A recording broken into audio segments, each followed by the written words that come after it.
All right, today we are diving deep. We're conducting a forensic review into a really complex space where federal tax law crashes right into family court battles. And we're going to focus our entire investigation on just one single but absolutely critical IRS document, Form 8332. This is the form, the instrument, used to release the claim to a child dependency. So here's our plan of attack. We're going to start with the legal bones of this thing, the statutory architecture. Then we'll deconstruct the form itself, piece by piece. After that, we'll look at the epic clash between state and federal law. And then we get to the juicy part, how this form is actually weaponized, the new and frankly huge financial stakes involved, and finally, how you can navigate the inevitable audit process. You know, this one sentence right here from our source material just perfectly frames what we're talking about. Listen to that language. We're not just dealing with a tax benefit, a line on a form. We're talking about a heavily regulated financial instrument. And that is exactly how we're going to treat it today. Okay, so to really understand the weapon, you first have to understand the law that created it. And that means we have to go back in time to a really critical shift that happened back in 1984. It fundamentally changed, completely altered, how the IRS handles dependency claims in a divorce. So before 1985, can you imagine this? The IRS was literally stuck in the middle of family fights. They had this thing called the support test, where they had to figure out who paid for more groceries or shoes or school supplies. It was a mess. Well, the Deficit Reduction Act of 1984 put a stop to all that. It moved the IRS from being a financial referee to just being a simple counter of knights. It created this clean, objective residency test. The rule is now simple. The parent the child lives with for more than half the year gets the claim. End of story.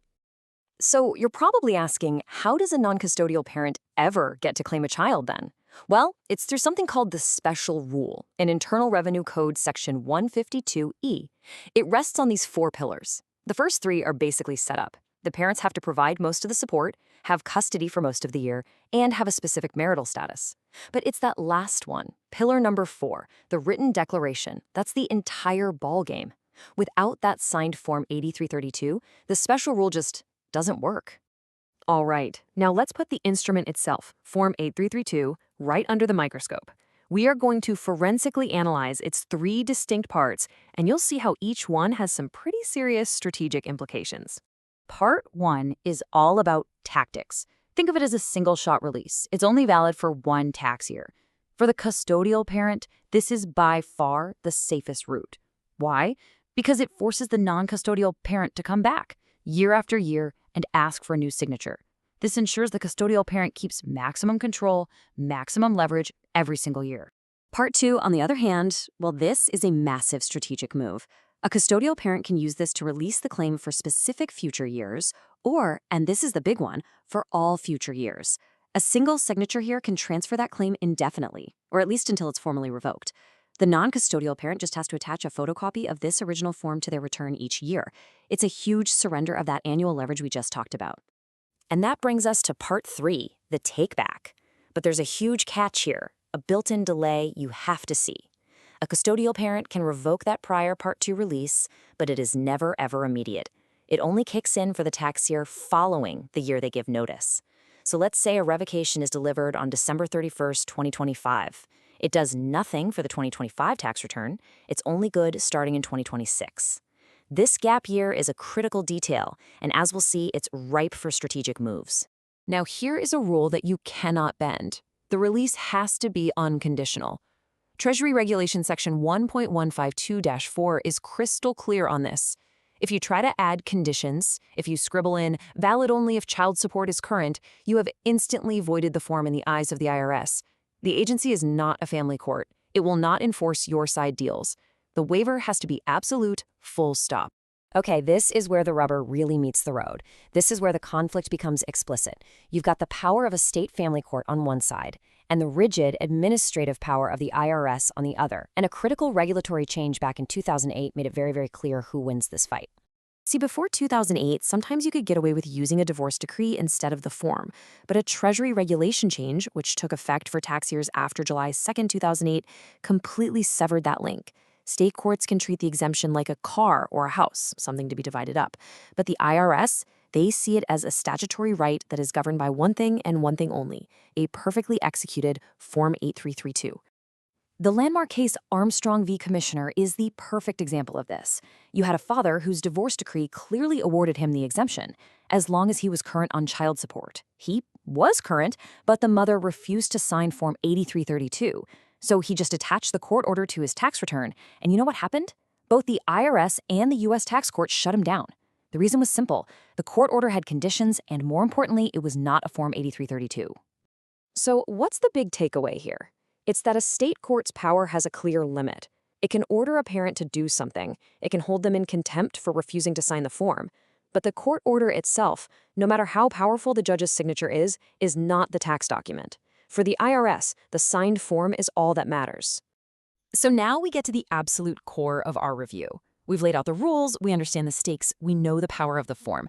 Now let's look at how this simple administrative piece of paper is strategically twisted into a potent weapon in domestic disputes. The most common tactic is brutally effective in its simplicity. It's called the signature hostage. The custodial parent, even with a court order telling them to sign, just doesn't. And this puts the non-custodial parent in a terrible bind. Either you forfeit thousands of dollars in tax credits, or you spend thousands in legal fees to drag your ex back to court. And this gets amplified with things like timing attacks, waiting until April 14th to sign, creating maximum stress, or the classic lost form defense to cause endless delays. Now, the revocation ambush is much more sophisticated. It's a long con strategy. It starts with a valid Part 2 all future years release. Everything is fine for years. Then a new conflict pops up. The custodial parent quietly fills out Part 3, revoking the release, and sends a notice that just barely meets the legal standard. The non-custodial parent, completely unaware, files their taxes just like they always do. Bam! The IRS system flags a duplicate claim, an audit is triggered, and the non-custodial parent loses automatically because the custodial parent can produce that valid, dated revocation. It's a trap. So why has this become such an intense battleground all of a sudden? Well, it boils down to one thing: money. Recent legislation has dramatically increased the dollar value of this whole conflict, which makes these tactics far more powerful and the financial stakes much, much higher. Under what's known as the One Big Beautiful Bill Act, or OBBBA, of 2025, the child tax credit jumped to $2,200 per qualifying child. And let's be clear, this isn't a deduction that just lowers your taxable income. This is a credit. It's a dollar-for-dollar reduction of your tax bill.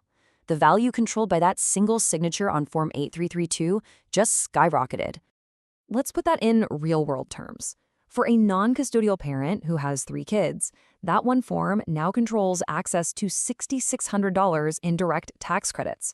Withholding that signature isn't just an annoyance anymore, it's a massive financial blow. And the money trail doesn't stop with the annual tax return. Section 7024 of OBBB also created new federally subsidized savings vehicles, sometimes called Trump accounts. And guess what? Eligibility for these is also tied to who claims the eligible child. This means these dependency fights can now spill over into who controls long-term investments for the child. The battlefield just got bigger. So how in the world do you navigate this minefield, especially if you're a tax professional? And what happens when the inevitable occurs, when 2 parents claim the same child?